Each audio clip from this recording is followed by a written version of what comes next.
News India channel में आपका स्वागत है। हालात बहुत बड़े गंभीर हैं। फिलहाल देश में वक्फ बिल को लेकर विवाद खड़ा हुआ है। सरकार मुसलमानों को टारगेट करते हुए नए नए कानूनों को देश में अमल में ला रही है।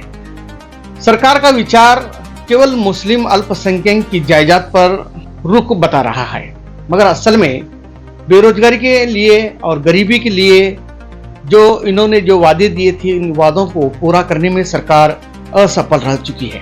आपको मालूम होना चाहिए कि आज ही गैस सिलेंडर का रेट 50 रुपए दाम से बढ़ चुका है। ऐसे मामलात में गरीब लोग कैसे अपनी जिंदगी गुजार सकते हैं? बेरोजगार लोग, जहां पर कमाई का दर्जा नहीं है, ऐसे लोग कहां से अपनी जिंदगी गुजार सकते हैं? ये सरकार को सोचना चाहिए। और राजनेता लोग केवल हिंदू और मुसलमान को लेकर देश में तनाजा फैलाते जा रहे हैं। देश में एकोपा और एकता अखंडता को तोड़ने के प्रयास में लगे हुए हैं। आपको मैं ये एक बात बताना चाहता हूं कि लातूर की हमारे मशहूर मारूफ हस्ती माने जाने वाले एडवोकेट लाला साहब शेख, इन्होंने देश के लिए और देशवासियों के लिए और खास तौर पर अल्पसंख्यक मुस्लिम समाज के लिए अपनी भावनाओं को सामने रखा है, अपने विचार सामने रखे हैं। उन विचारों पर आप जरा गौर करें और पूरा वीडियो देखिए।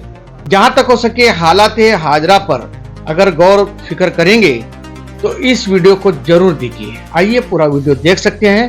ब्यूरो रिपोर्ट, जमजम न्यूज इंडिया।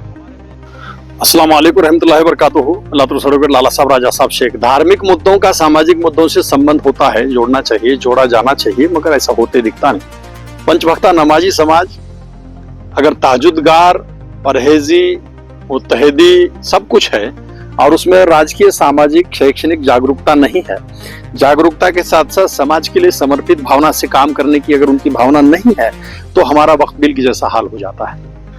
हमारे में हम ये देखते हैं, मैं तबलीग से जुड़ा हूँ, बहनों से जाता हूँ, 2019 तक गया। वो हमारे अमीर साहब एक इसके थे, रोजगारी थे, मतलब मजूर थे, बांधकाम मजूर। तो अमीर की तायद करो, अमीर की बात सुनो, अमीर की बात सुनो, इसलिए हम सुनते भी थे। डिसिप्लिन रहता था, 40 दिन तक हो या 4 महीने तक हम चलाते थे।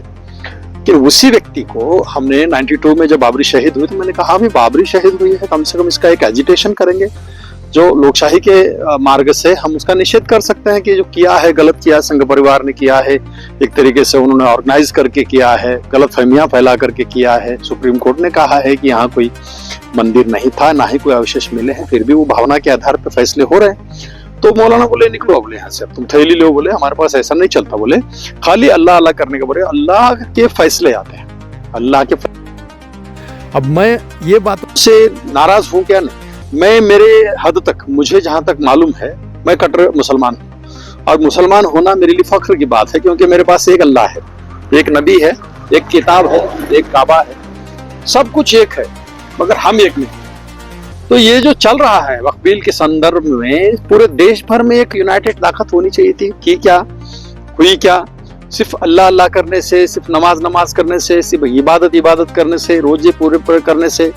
ये तो आरएसएस वाला भी तो करता है। उसकी कट्टरता देखिए, 2-2 घंटे तक वो पूजा अर्चा करता है, 1 घंटे तक वो स्वयंसेवक बन के वहां पे कवायद करता है। उन्हीं का तो राष्ट्र है, वो तो कहते हैं कि हिंदू राष्ट्र है, फिर भी वो तैयारियां करते हैं, मानसिक तैयारियां करते हैं, ग्रुप्स बनाते हैं, बाल स्वयंसेवक के दिमाग में जहर भरते हैं, इस तरीके से काम चलता है। 75 सालों में मुसलमानों ने संगठनात्मक काम करके कुछ सामाजिक जागरूकता करी क्या? सब कुछ अल्लाह भरोसे था, हमने बचपन से देखा है। सब जो भी करेगा, ये तो यकीदे वाली बात है, इसमें कोई काउंटर पार्ट नहीं होना चाहिए, ना ही इसका कोई अलग दूजा मतलब निकालना चाहिए। अलग मतलब मत निकालिए इसके लिए। हम एक आपको कहते हैं कि आप बीच में ये कह देते हैं कि नहीं अल्लाह पे भरोसा करो, बोले 2 बातें नेज करने का शिर्क होता है, बोले वैसा नहीं, चर्चा करो, इंटरप्रिटेशन करो। बाबरी शहादत के बाद संभल का नंबर आता है, काशी मथुरा का नंबर आता है, बेवजह आता है। इसके संदर्भ में सामाजिक जागरूकता होनी चाहिए, या तो तुम्हारे में डिवोशन होना चाहिए, तुम्हारी हर एक चीज की जाने के, तुम्हारे अपने आप को समर्पित करने की भी भावना होनी चाहिए। लेकिन मैं जहां तक ये 32-34 सालों में देखता हूँ मुसलमानों को, मुसलमान कुर्बानी देने वाली जात नहीं है। मुसलमान दुश्मनों को कुर्बान करती है, बिना पानी पिलाए उसको सरेंडर कर देती है, काट देती है। जैसा हामिद सरवर शेख उर्फ हामिदा सरवर पंचर है, कट कट कट कट टायरा फाड़ता हो, हर बोल के सीट फाड़ता हो, जहां दिखे वहां सा चाकू लेके जाता, कट्टरता है कि नहीं, उसके काम के प्रति समर्पित है कि नहीं, वो पंक्चर करना चाहिए, पंक्चर का वो काम करना चाहिए, फाड़ना दिमाग में। समाज ऐसा दिमाग है कि मुसलमानों को सामाजिक बातें, एक बात है 34 सालों से पुकारना, ये कोई आम बात नहीं है, हम कर रहे हैं, नाराजगी नहीं, निराशा नहीं। हम जानते हैं कि तुमको समाज के लेवल पे सैद्धांतिक मुद्दों को लेकर के लोकशाही मार्ग से सब कुछ सामने रखना पड़ेगा, तब जाके समाज की समस्याओं के बारे में ज्ञात होता है।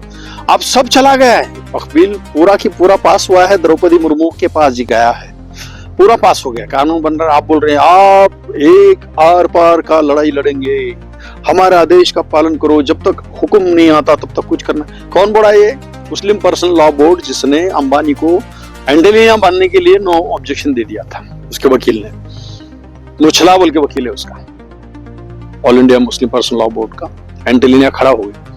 वक्फ बोर्ड की जमीनें बेच के खाए ये लोगों ने। कल एक मुख्यमंत्री का स्टेटमेंट आया है, महाराष्ट्र के मुख्यमंत्री का, फडणवीस साहब का, कि इस वक्फ बोर्ड के आधार पे पिछले 2010 से 2018 तक कई कांग्रेसियों ने वक्फ बोर्ड की जमीनों पे ताबा लिया है, मॉल बांधे हैं, हम उसका इंक्वायरी करेंगे। किसने ली जमीनें? मुसलमानों ने, सॉरी कांग्रेसियों ने। किसने दी?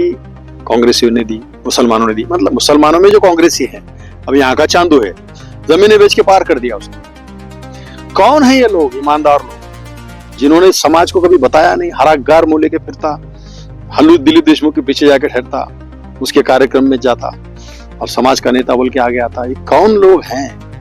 ये कैसी बदमाशी है? कांग्रेस ने ऐसे पालतू लोग कैसे पाल के रखे हैं जो हमारे को देखे तो उसका हराकगार मुंह होता। ऐसे लोगों ने मुसलमानों को खपा दिया। पंच वक्त आप तो नमाज पढ़ते फिर रहो 5 टाइम, ये मस्जिद में एक बार, वो मस्जिद में एक बार, आसर यहाँ, जोर वहां, मगरिब वहां, ईशा यहाँ, फुल नमाज का इस्तेमाल तुमने खुद के कैरेक्टर को तुमने वेल्थ करने के लिए, तुमको उसको मजबूत करने के लिए इस्तेमाल किया है। अब हमारे बुजुर्ग, हम लोग दाढ़ी वाला दिखा, टोपी वाला दिखा के सलाम करते हैं, इतना बदमाश रहेगा मालूम ही नहीं। ये कैसी कौम है? नस्लों कैसी नस्लें हैं? इस्लाम में जो भी बातें थी वो सभी अप्लाई करते हैं और बाद में उंगलियां करते हैं, इसलिए सब समाज खप गया। और अभी जो चिल्ला पुकार हो रहा है ना, अल्लाह के घर को बचाएंगे, इबादत गाहों को बचाएंगे, ये खालिस एक बयानबाजी है, धूर्त नीति है, कुछ भी नहीं होने वाला। चूड़ियां चुंग गई खेत, अब फटाकड़े बजा के कोई फायदा नहीं। इसलिए सिर्फ नमाजी होना, खालिस एक मुकद्दस मस्जिदों में बैठे रहना, दोपहर के टाइम को फैन लगा के सोना, धूपकाले में इसी के बाजू में ही जगह मिलना बोल के वहां झगड़े करना, इससे कुछ भी नहीं होता। मैंने ये भी देखा है कि सर चुप रहने का, सर अल्लाह अल्लाह करने का, नमाज पढ़ने का, रोजा रखने का, नौकरी करने का सर, ऐसे जो बांडगुल लोग होते ना, ये बांडगुल लोगों ने समाज का सत्यानाश कर दिया। ये हाजी, ये उर्दू मास्तरा, ये इनका कुछ भी नहीं, प्लॉटिंग का व्यवसाय रहता है, जोरों की पगार ऐसा सेफ रखते। ये लोगों ने दूसरों को आगाव है, ऐसा छे वैसा है बोल के समाज को खत्म कर दिया। जो समाज दूसरों के करतूतों पे नाम रखता है और खुद बैठ के बातें करता है, वो बांडगुल समाज होता है। बांडगुल समाज ने मुसलमानों का सत्यानाश किया है।